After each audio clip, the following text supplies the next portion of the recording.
Finance ministers and central bank governors from G20 nations met in Riyadh, Saudi Arabia, to weigh the potential impact of the coronavirus outbreak on the global economy, form policy responses to support growth and minimize risks, and tackle issues in cryptocurrencies and tax challenges in the digital era. While finance leaders recognize economic risks from coronavirus, some believe a sharp decline in China's GDP will be followed by a quick recovery. Will China's economy follow a V-shaped path? What economic burdens are being felt by other economies? And is the world moving closer to a fairer global taxation system and solutions for cryptocurrencies?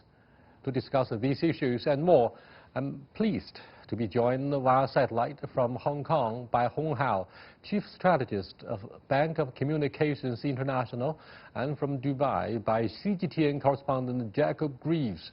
We'll also talk via Skype with Steve King, crowd-funded professor of economics on Patreon. That's our topic. This is Dialogue. I'm Yang Ray.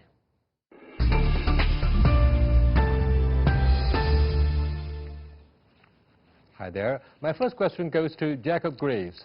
Hi. Could you brief us on the major issues discussed in this year's first G20 finance ministers and central bank governor meeting? Well, of course, given recent events, the potential impact of the coronavirus on global trade and growth was one of the key talking points.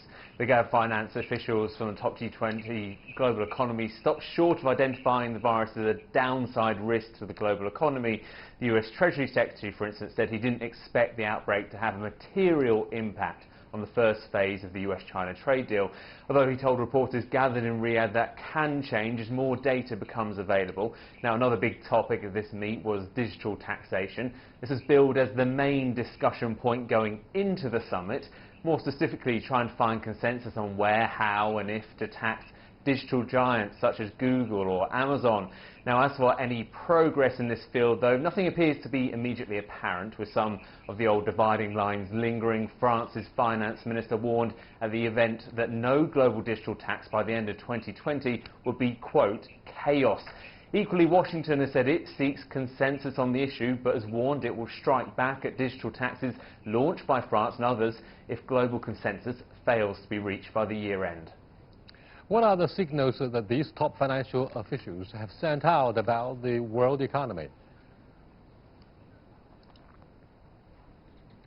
Well, perhaps one of the most headline-grabbing signals coming from this meeting has been the communiqué referencing climate change. Now, it's the first time a G20 communiqué has referenced its potential economic impact since US President Donald Trump came to power. It's still, however, a slightly watered-down signal. The closing statement from the group of top financial officials stopped short of calling climate change a major risk to the global economy, with the US blocking a move, backed by most delegates, to add it to the list of downside risks for the global growth. Instead, what we have is an agreement that a monitoring body will examine the implication of climate change on financial stability. So it's relatively minor, but shows some softening and maybe a positive step for those seeking more global action on the subject. Now, when it comes to coronavirus, the main message was they're monitoring the situation and should act if needed, but noted a loose monetary policy and easing trade tensions should help growth to pick up in 2020 and 2021. The IMF, however, gave a slightly more sober presentation to those gathered finance ministers and central bank heads, predicting it will shave 0.1% off global growth. Jacob, the theme for this year's G20 meeting is realizing opportunities of the 21st century for all. How was that reflected in the finance ministers' meeting, the first ministerial meeting this year? Well, as with many meetings of this kind, it's often a slight trade-off between stated goals going into the meeting and the geopolitical conditions that might more directly influence discussions. So whilst that might have been a stated aim, issues such as inflation, the coronavirus and climate change also dominated. But certainly in terms of trying to address the opportunities of the 21st century, the attempts to tackle a digital tax can be seen in that prism, or more to the point, how wealth from modern tech giants might be taxed and distributed by nations. At the moment, most involved in those discussions seem to be talking about the end of the year as the key for having some international infrastructure framework in place so to avoid competing taxation systems propped up by individual countries. That's likely to mean the main G20 meeting in November of this year involving heads of state might be more useful in gaining a sense of how near or indeed far away we are from any such deal. Yes, indeed. We're waiting to have a quick sense about global solutions from heads of state when they do converge.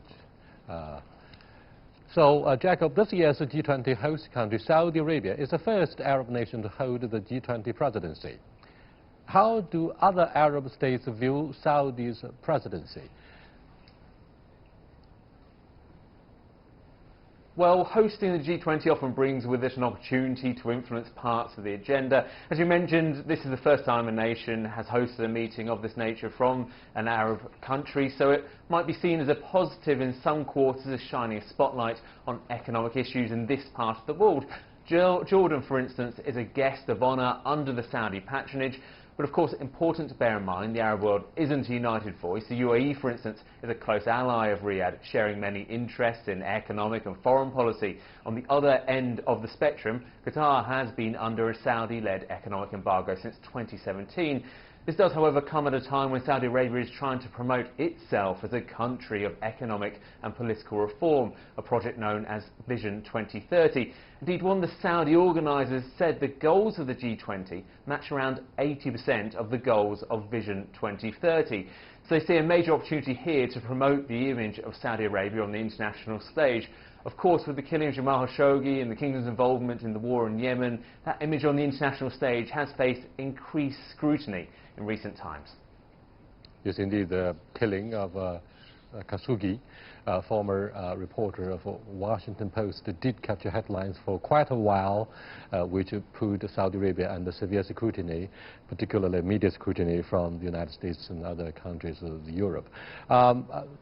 As sectarian violence between the Shiites and the Sunnis increase in the Middle East, how do you view the current role of Arab states in the world order, Jacob? Well, under the Trump administration, we've seen an attempt to unite some of its allies in the Gulf against what they perceive as their common foe in Iran. In a sense, the same step raising the profile of those such as Saudi Arabia as influential regional players and the United Arab Emirates as well. We've also been reminded over the last year or so how much events in the region matter on a global stage and can here still influence global markets, especially oil markets, as heightened tensions that have resulted in incidents in the Gulf waters or targeting key Saudi oil facilities have drawn international fears over disruption to global oil supplies. It's also in turn drawn more international attention trying to ease the tensions we've been seeing here in this region at the moment. Thank you so much, Jacob, for briefing us on major issues topping the agenda of the first ministerial meeting of G20, which was held in Riyadh, the capital city of Saudi Arabia. Now, let me talk to all of the panelists here. First of all, Steve King, the economic impact of COVID-19 epidemic was one of the top issues for this gathering, and French Finance Minister Bruno Le Maire said the question remains that whether it will be a V-shape with a quick recovery of the world economy or whether it would lead to all L-shape with a persistent slowdown in the world growth. So what are your thoughts on this issue? Steve? Well, it's still very early days in working out just how severe that virus is.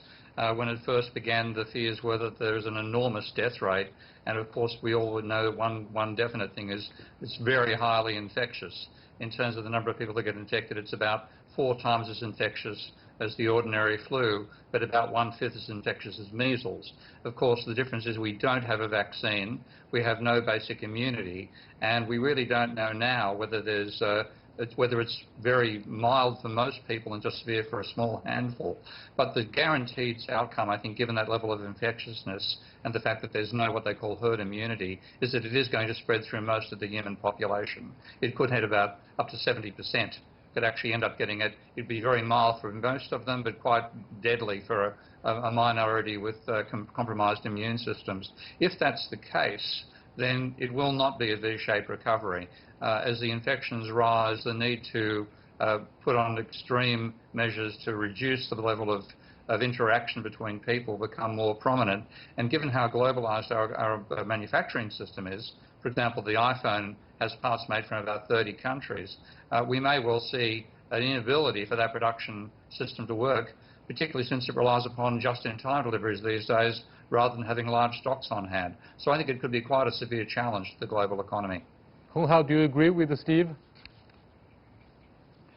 Yeah, I think so. It really depends on how fast we can contain the virus spread. I think, from today's news development, it seems to be spreading out far beyond Chinese border.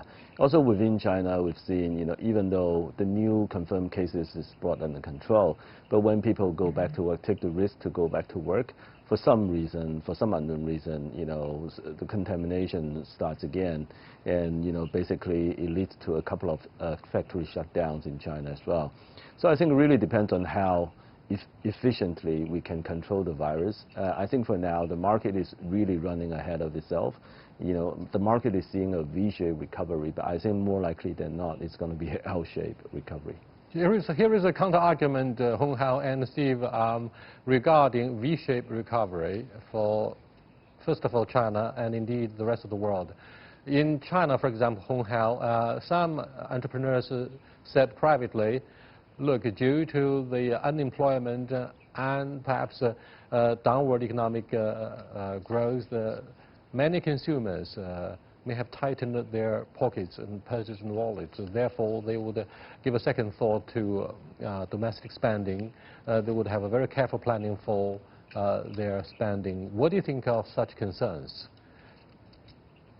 Yeah, I think, basically the virus has been detrimental to consumer confidence. Sagging consumer confidence. Steve, do you foresee such a blow to the domestic consumption?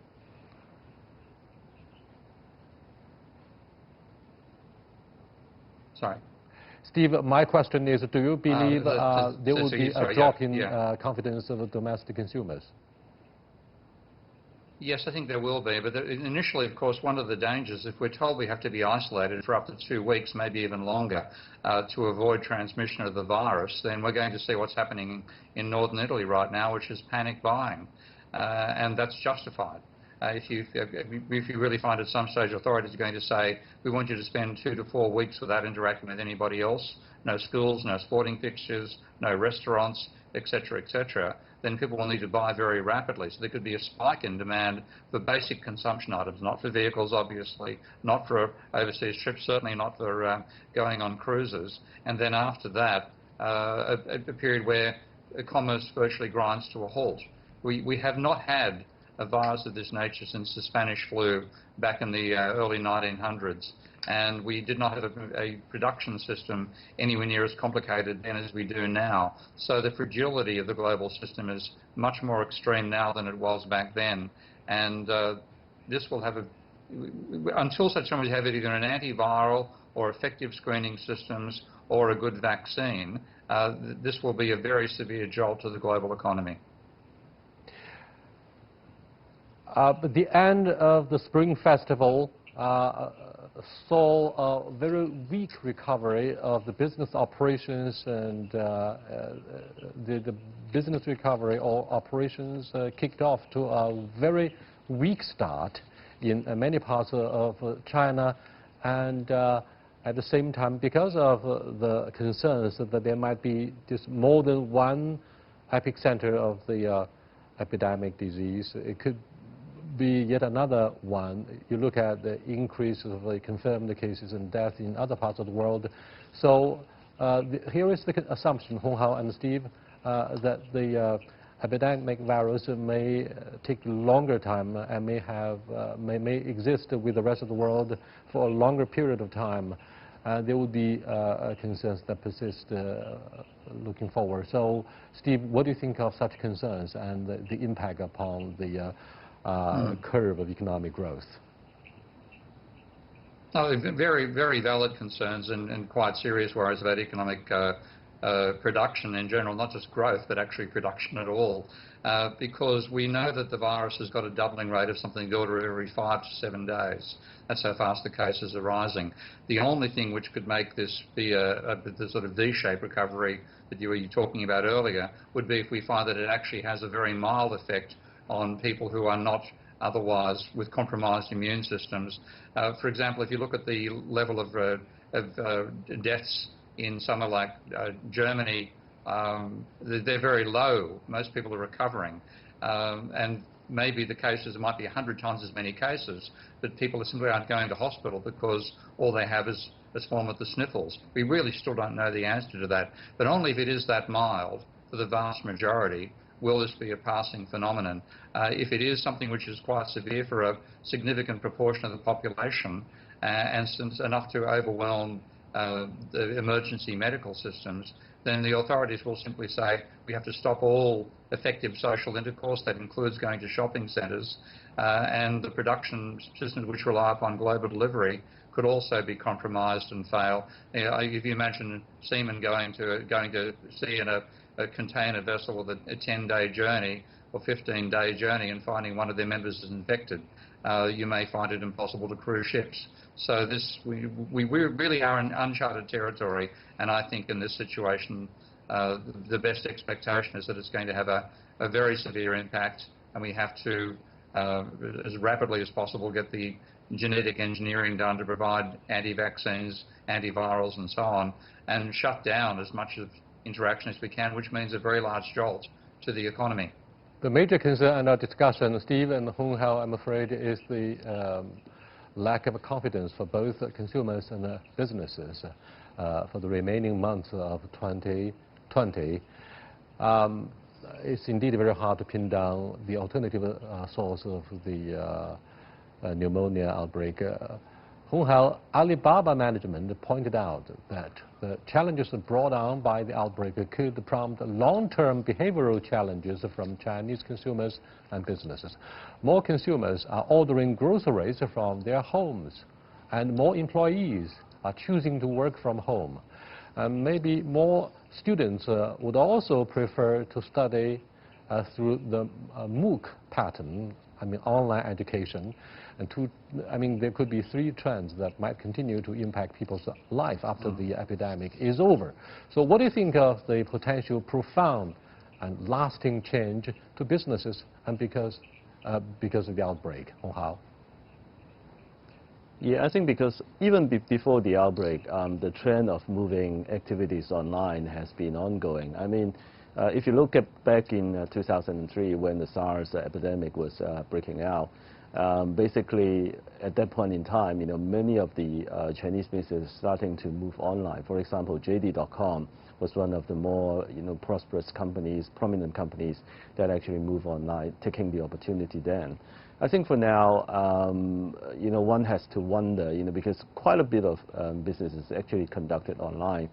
Especially on retail and also on many forms of consumption, especially during this outbreak, some of the movie-going business is actually taken online as well. For example, one of the movies that was shot for the Chinese New Year was actually later on played online for free for Chinese viewers.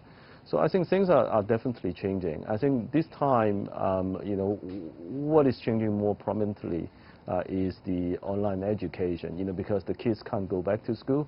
So basically the Chinese education system put all the school education online for the kids and keep them safe as well.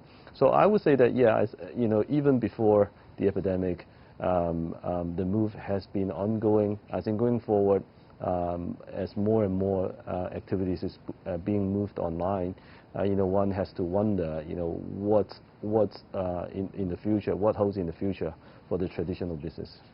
Hung Hao, the IMF downgraded China's GDP growth outlook from 6.1% to 5.6%, while cutting 0.1% from global economic growth forecast, which is still higher than the estimated 2.9% in 2019. So what do you think? What do you see in these numbers, Hung Hao? Yeah, I think they're being too sanguine on the economic outlook. I think even for the forecast for China alone, I think they're being too high. if you look at what's going on in the first quarter, basically the movie box office intake is down 99.9%. Restaurants business in Canton province, for example, 97% of the restaurant is reporting more than 50% hit on their restaurant revenue, and more than 50% of the restaurants in the Canton province is reporting no revenue at all. So I think if you add them up together, you're having close to 2 trillion hit on revenue, top line business alone. So I think just looking at the first quarter GDP, you're probably looking at a figure that is substantially less than 4% for the first quarter. So even if you try to make it up in the next 3 quarters, let's assume that after March the virus is brought under control and then the stimulus starting to work, people going back to work, and you try to catch up with the rest of the year.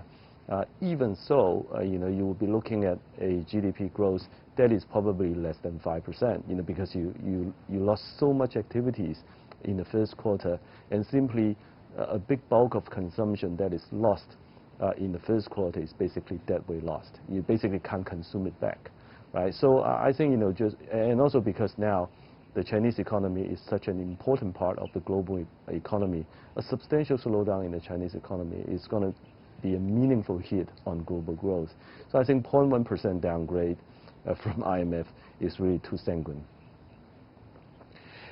It might not sound politically correct to say that some of the businesses might thrive, ironically, on fears of consumers. If you look at the demand, great demand for face masks.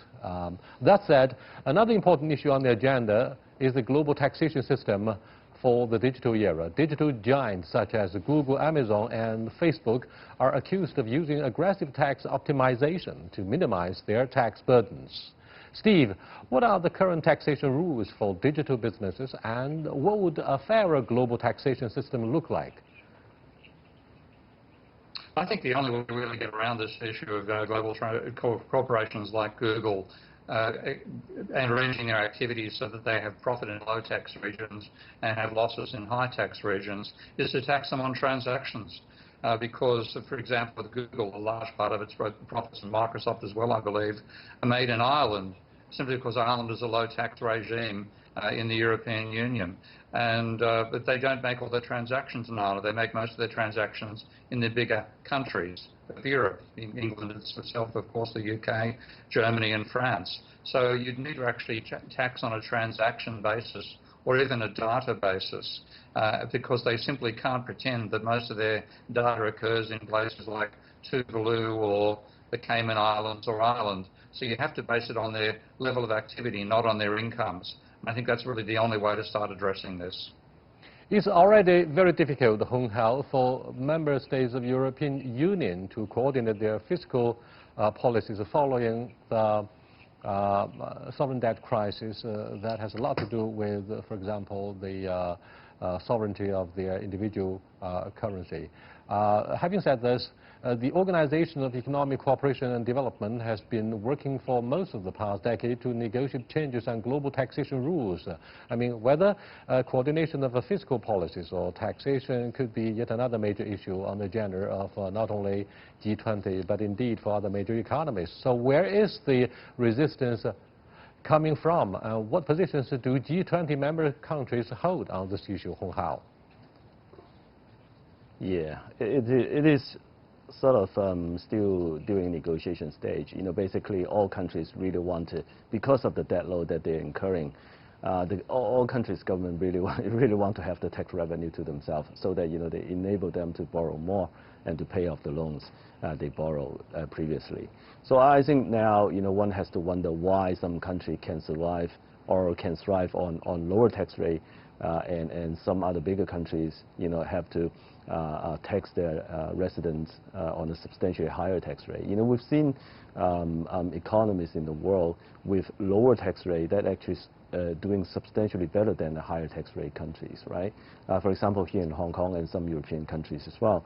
So I would say that to look at a global taxation system, one has to look at the reason behind the different taxation rates between countries, and from there on, all countries' government has to be more responsible in terms of incurring more government deficit, spending deficit going forward, so that, they can actually, towards the end of the day, can have a uniform tax rate for global corporations. Steve, I'm wondering whether, what is called global taxation optimization plan by the tech giants would help fill the digital gap between developing countries and developed nations. I mean, the loopholes of tax evasion could well be used by lawyers the world over to help the giants. I mean, that could add to the adversity of some of the economic performances in underdeveloped countries, right? Partially, but at the same time, a lot of developing countries can see advantages for using low tax rates to attract those corporations, to put at least part of their operations in their jurisdictions. This is, of course, the Cayman Islands is one of the first parts of the world to do that, and they have benefits from it. The lower tax rate that they offer means, of course, that they get much larger revenue than they get otherwise. So the great danger here is that countries can compete against each other to try to attract these businesses, and so long as the companies are allowed to do that, they'll take advantage of it. So I think in some ways the only real way around this is to pretty much put legal bans on them and say, if you take advantage of those countries, we shut your operations down in our own locations. I think France seems to be heading in that direction as a policy it needs to use to make these companies pay their taxes where they make their revenue. So it's a very difficult problem. The companies are much more mobile, much more agile than the countries that are trying to regulate them, and that's never going to change.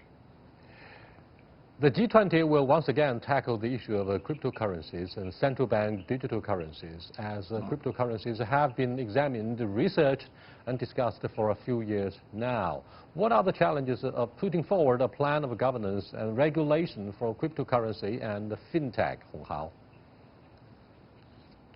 Yeah, well, I think the cryptocurrency really is trying to decentralize money issuance to different parts of the internet.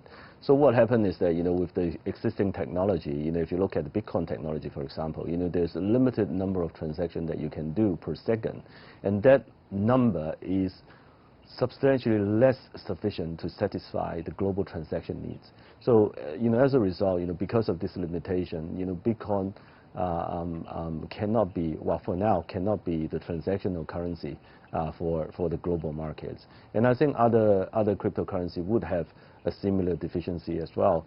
So I would say that, yeah, cryptocurrency is a good idea, but I think, at the end of the day, the central bank really need to retain the control of money printing, and also cryptocurrency itself has to overcome such computational limitation that it has to become a truly global currency. But it is reported, Hong Hao, that the Central Bank of China is seriously considering launching the first round of our digital currency. I wonder if that will help bypass the financial hegemony, quote-unquote, of the superpower when trade relations spiral downward so quickly due to the trade war. Saudi Arabia and the UAE, for example, are allegedly planning themselves to launch a joint digital currency. 5 central banks from the UK, Japan, the EU, Canada, and Sweden recently announced they're working together to explore launching their own digital currencies. And of course, there's China. Well, with that, we come to the end of this edition of Dialogue, talking about the issues on the agenda for G20 ministerial meeting, the first of its kind of this year. I'll see you next time.